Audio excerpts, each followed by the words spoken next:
Finally guys अब हामी चिन्दे डाँडामा छौँ।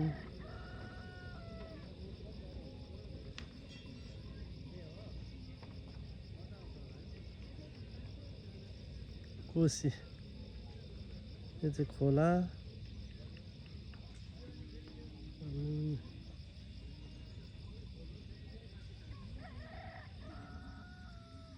कोसी हो चिन्दे डाँडा फाइनली गाइज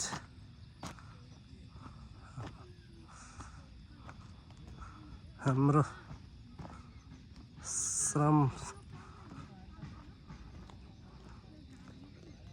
संस्कृति पार्टीले योजनाबाट बनाउँदै गरेको सुम्निमा पारुहाङ निर्माण हुने कुरा भइरहेको छ। यहाँ लगभग 75% भएको छैन काम, 25% लगभग भइसकेको छ। यो चाहिँ अस्ति श्रमदान गरेर यो चाहिँ बाटो बन्दै गरेको हो। यो चाहिँ यिनीहरू यो लाइन चाहिँ पुरा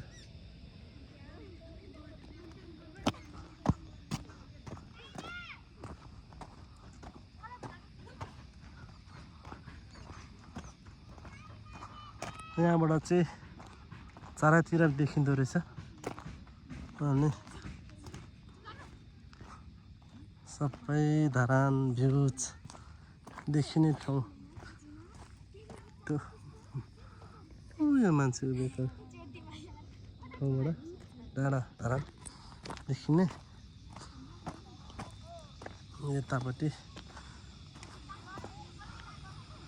यतापट्टिबाट पनि देखिन्छ।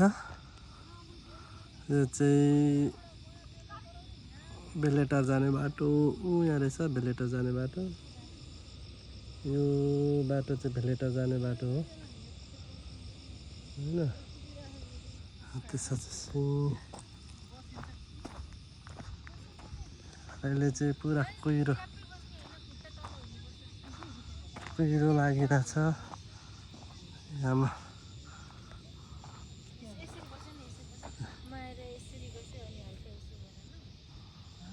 यस्तो है यो कालो घरबाट चाहिँ भ्यू टावर जाने भन्छन्। यो कालो घर हो यो बिचको यो कालो घर। यहाँबाट यता जाँदा चाहिँ भ्यू टावर जाने होइन। यो ठ्याक्कै बिचमा अब देखिँदैन यसरी चाहिँ।